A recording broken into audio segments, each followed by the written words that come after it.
반갑습니다. 예, 오늘 특별히 우리 예배에 처음 오신 분들 주님의 이름으로 환영합니다. 우리가 하나님을 영적으로 만나고 난 뒤에 그 삶은 믿음의 길이라고 할 수 있겠습니다. 삶의 여정이 탄탄대로와 같이 모든 일에 막힘없이 형통하기를 바라는 것은 모든 사람의 바람이겠지요. 마찬가지로 믿음의 길을 가는 우리들도 형통하게 믿음의 길을 가기를 소원합니다. 그래서 신앙인들도 환난과 교통을 겪지 않고 그런 길을 가기를 늘 원하며 또 그것을 위해 기도를 하지요. 하지만 믿음의 길이라 하더라도 늘 우리 마음의 바람대로 형통하기만 하지는 않습니다.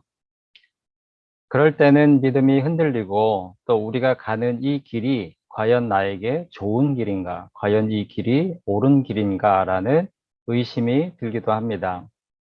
그렇다면 믿음의 길이란 과연 어떤 길일까요? 믿음의 길에 대한 이해는 그런 의심이 들 때 우리가 어떤 마음을 가져야 하는가에 대한 길잡이가 되어줄 것입니다. 믿음의 조상이라고 불리는 아브라함이 걸었던 믿음의 길을 살펴보면서 우리가 가고 있는 믿음의 길에 대해 생각해보는 그런 시간을 갖기를 바랍니다. 아, 아브라함이 갔던 믿음의 길은 첫 번째 떠남으로 시작할 수 있는 길이었습니다. 본문 1절 말씀을 다시 한번 읽어보겠습니다. 여호와께서 아브라함에게 이르시되 너는 너의 고향과 친척과 아버지의 집을 떠나 내가 내게 보여줄 땅으로 가라. 아멘. 아직까지는 성경에 아브라함의 이름이 아브람으로 나오지요. 나중에 하나님께서 아브라함으로 이름을 바꾸어 주십니다. 저는 다 알고 있기 때문에 이 시간에는 본문에는 아브람이라고 나오지만 아브라함으로 나누도록 하겠습니다. 하나님은 아브라함에게 믿음의 길을 가기 위해서 너의 고향과 친척과 아버지의 집을 떠나라라고 명령하셨고, 아브라함은 그 말씀에 따라 지금까지 그가 살아왔던 곳을 떠남으로써 믿음의 길을 시작했습니다. 믿음의 길을 가기 위해서는 먼저 떠나야 했던 것이죠. 아브라함이 떠나야 했던 이 고향과 친척과 아버지의 집은 그에게 어떤 곳이었을까요? 그곳은 그전까지는 아브라함에게 삶의 기반이 되는 곳이었으며 그의 삶을 지탱해 주는 곳이었습니다. 모든 것이 익숙한 곳이었기 때문에 편안함과 안정감을 주었고 또 먹고 사는 문제에서 오는 근심 걱정을 해결할 방법을 찾기가 쉬운 곳이었어요. 그리고 삶의 기쁨과 슬픔으로 함께 나눌 수 있는 그런 사람들이 있는 곳이었기에 삶의 외로움을 달랠 수 있는 곳이기도 했습니다. 또한 이러한 익숙한 환경과 친밀한 인간 관계는 다가올 미래에 대하여 어느 정도 예측할 수 있는 환경을 만들어 주었을 것입니다. 그래서 알 수 없는 미래에 대한 불안감을 어느 정도 씻어주는 그런 곳이기도 했습니다.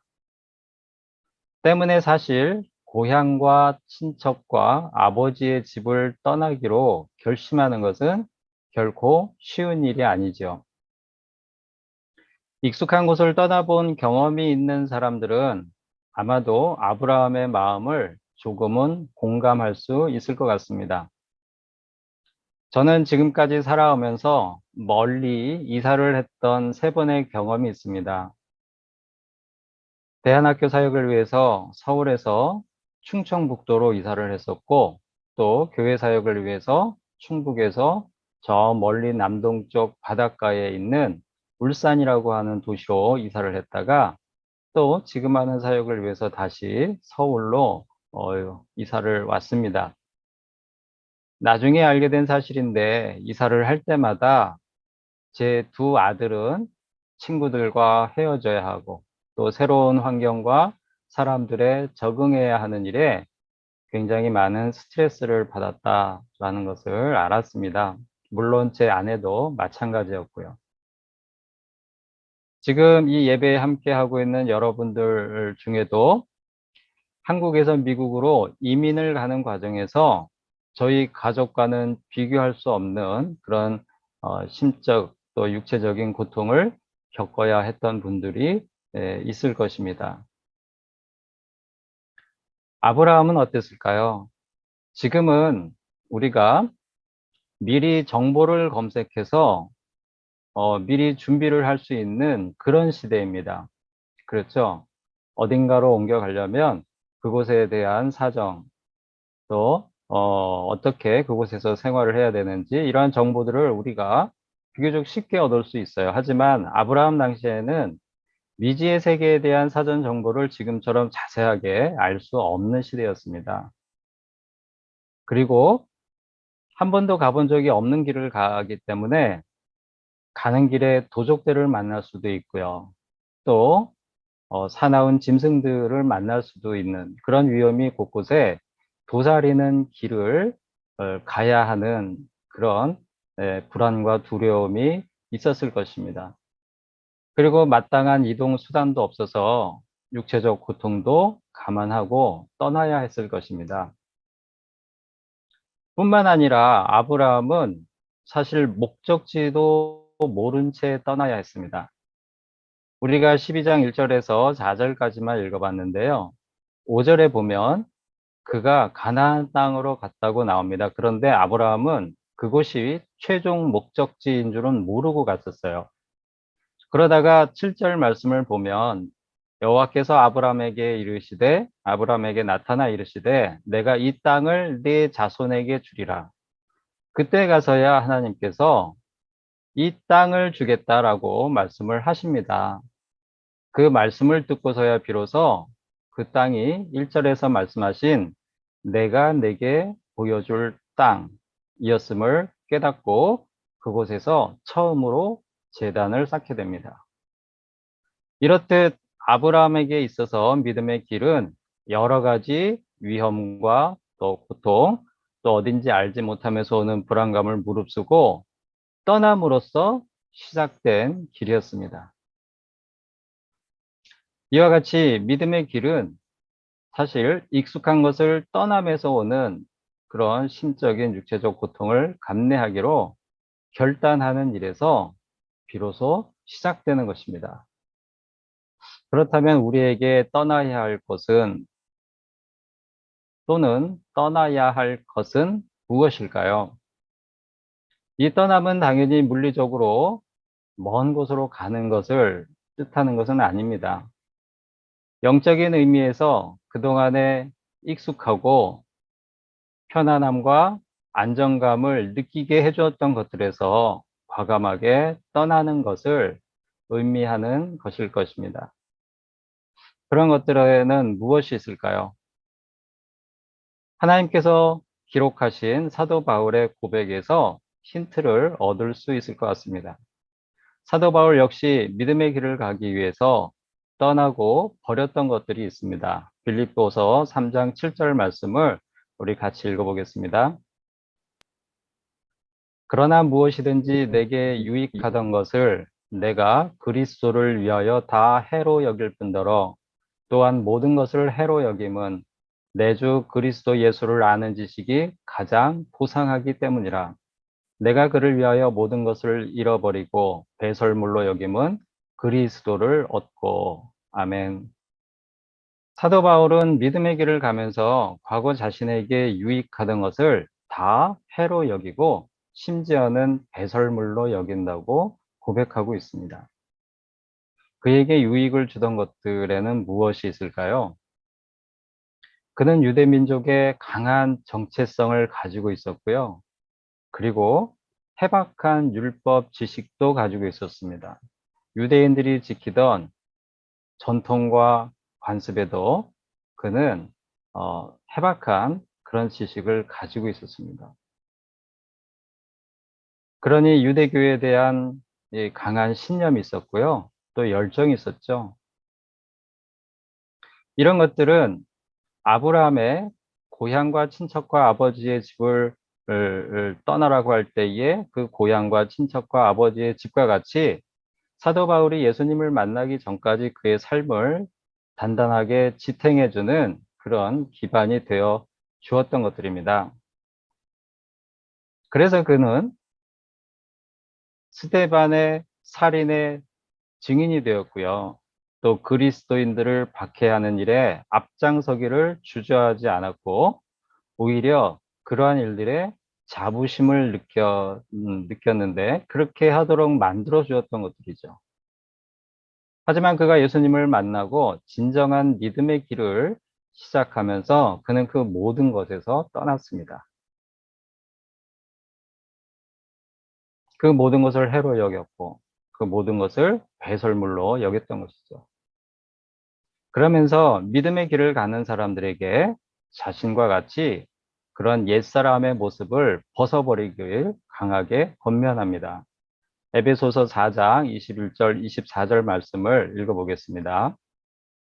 진리가 예수 안에 있는 것 같이 너희가 참으로 그에게서 듣고 또한 그 안에서 가르침을 받았을진데 너희는 유혹의 욕심을 따라 썩어져가는 구습을 따르는 옛사람을 벗어버리고 오직 너희의 심령이 새롭게 되어 하나님을 따라 의와 진리의 거룩함으로 지으심을 받은 새 사람을 입으라.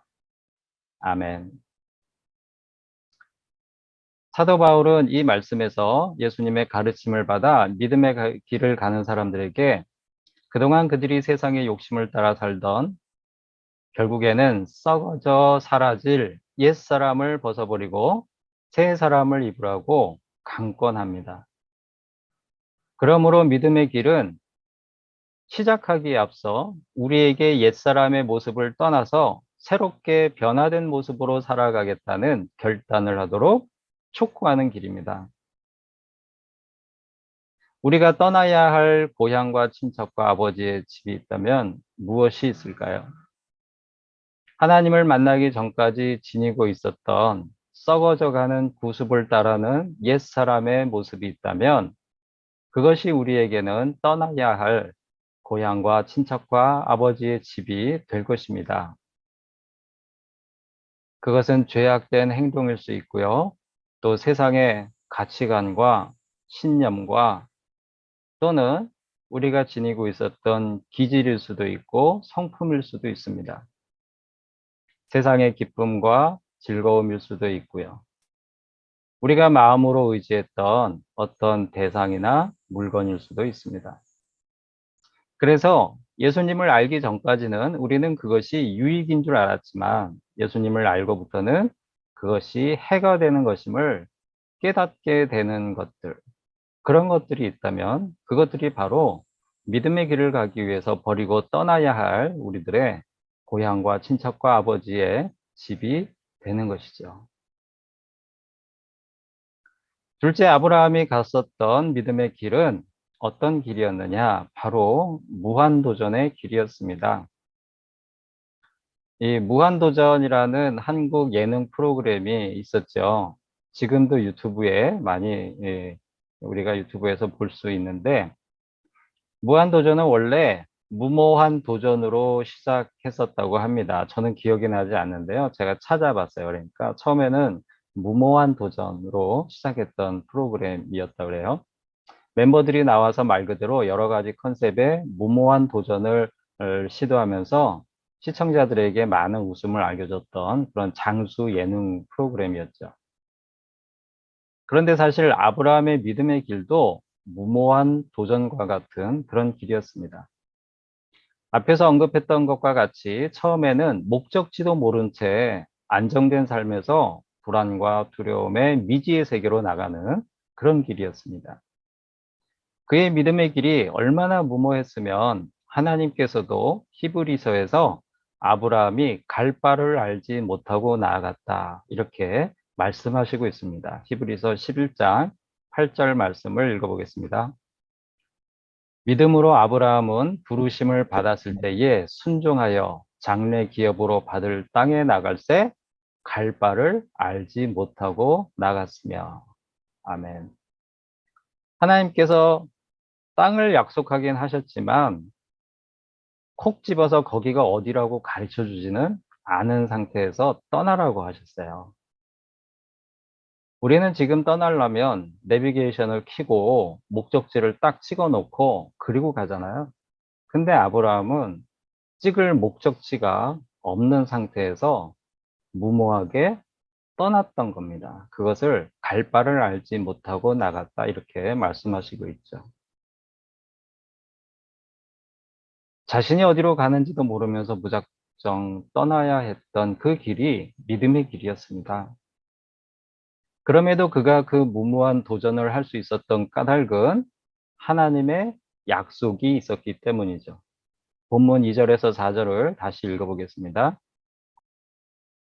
내가 너로 큰 민족을 이루고 내게 복을 주어 내 이름을 창대하게 하리니 너는 복이 될지라. 너를 축복하는 자에게는 내가 복을 내리고 너를 저주하는 자에게는 내가 저주하리니 땅의 모든 족속이 너로 말미암아 복을 얻을 것이라 하신지라. 이에 아브람이 여호와의 말씀을 따라갔고 롯도 그와 함께 갔으며 아브람이 하란을 떠날 때에 75세였더라. 하나님께서 주신 약속의 말씀입니다.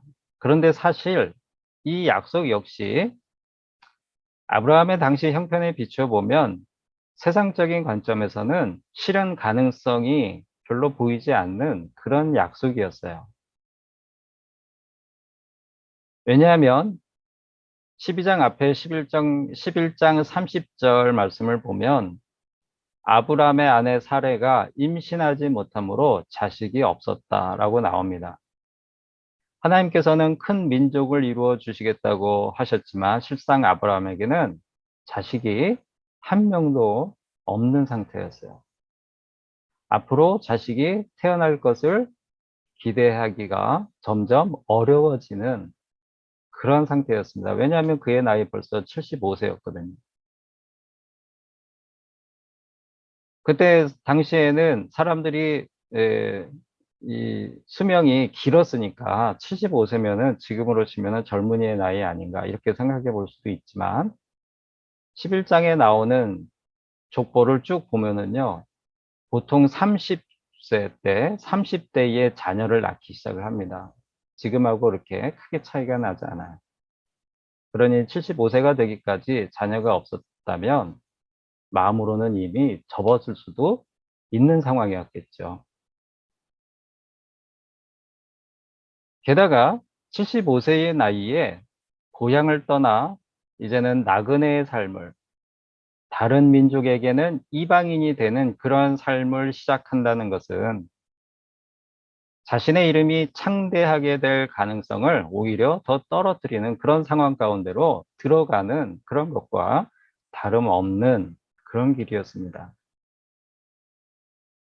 그런 상황에서 그가 모든 족속이 받을 복의 근원이 될 것이라는 약속도 당시로서는 막연하게만 들릴 수 있는 그런 약속이었을 것입니다.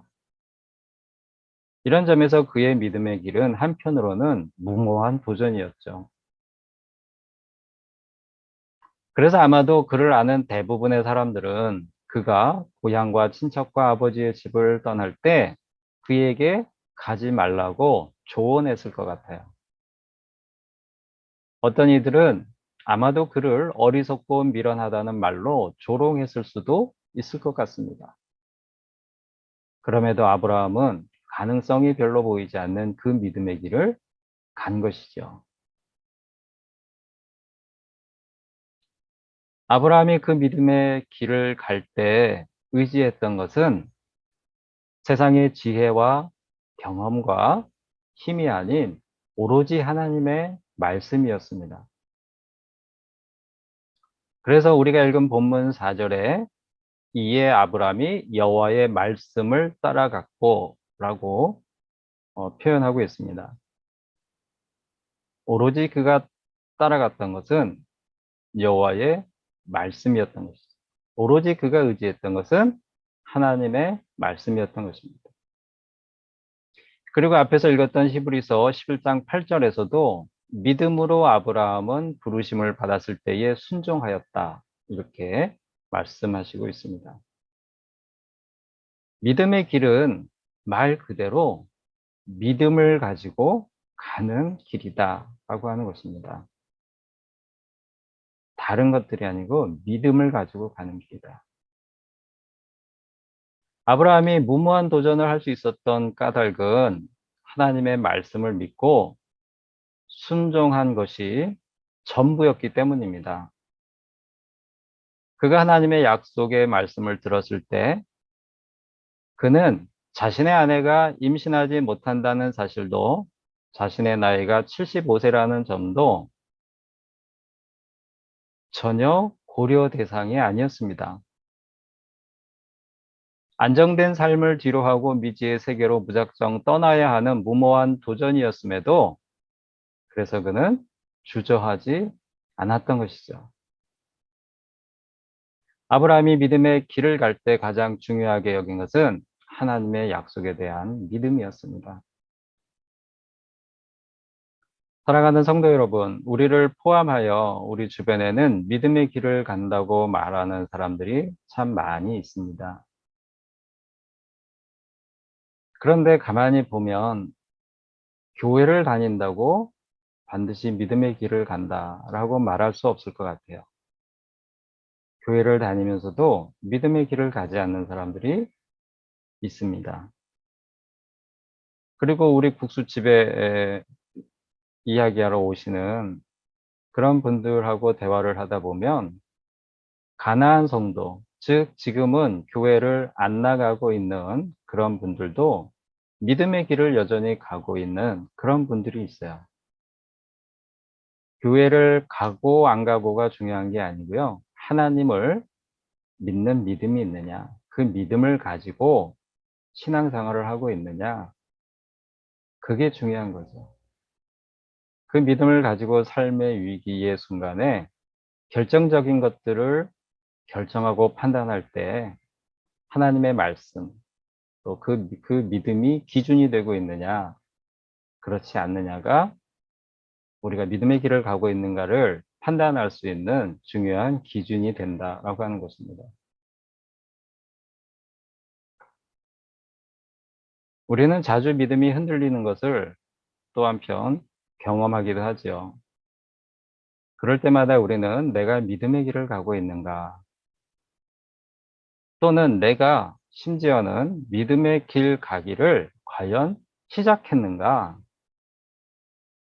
교회를 다니고 있는 것이지 믿음의 길은 아직 시작하지 못한 그런 상태에 있는 것은 아닌가. 때로는 심각하게 돌아봐야 할 필요도 있는 것 같습니다. 그렇게 돌아보건대 만일 아직도 고향과 친척과 아버지의 집에 머물고 있다면 썩어져가는 구습을 따르는 옛 사람의 모습에서 조금도 나아감이 없다면 세상에서 유익을 주는 것들에 여전히 내 손을 놓지 못하고 있다면 어쩌면 우리는 믿음의 길을 시작도 하지 못한 채 스스로 믿음의 길을 가고 있다고 착각하고 있을지도 모릅니다. 물론 믿음의 길을 가고도 방황하고 흔들릴 수 있죠. 하지만 그것이 성화의 과정으로 겪는 과정이 아니라 아직 전혀 떠나지 못하고 있는 모습에서 오는 방황이라면 우리는 심각하게 돌아봐야 합니다. 나는 과연 말씀을 의지하고 있는가? 나는 과연 믿음을 가지고 믿음의 길을 가고 있는가?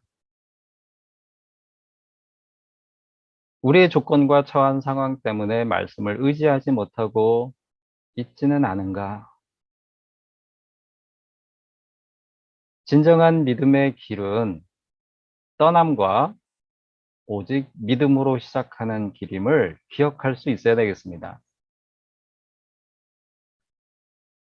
그래서 하나님께서 말씀으로 약속하신 그러한 복된 삶을 함께 누리는 우리 모두가 될 수 있기를 소원합니다. 다음 시간에는 제가 믿음의 길의 말씀을 준비를 하면서 하루 만에 다 나누지 못할 것 같더라고요. 그래서 다음 시간에는 아브라함이 갔던 믿음의 길의 과정과 또 그 결과를 나누면서 함께 우리의 믿음을 돌아보는 그런 시간을 갖도록 하겠습니다. 다 같이 기도하시겠습니다. 하나님 아버지, 아브라함과 같이 저희를 부르시고 믿음의 길을 가게 하심에 감사를 드립니다. 아브라함을 통하여 진정한 믿음의 길이 어떤 길인지 알게 하심에 감사를 드립니다. 떠날 것들에 대한 미련을 버리게 하시고 그 무엇보다 하나님의 말씀을 믿고 순종함으로 믿음의 길을 끝까지 완주하는 복을 누리는 저희들이 되게 하여 주시옵소서. 예수님의 이름으로 기도드립니다. 아멘.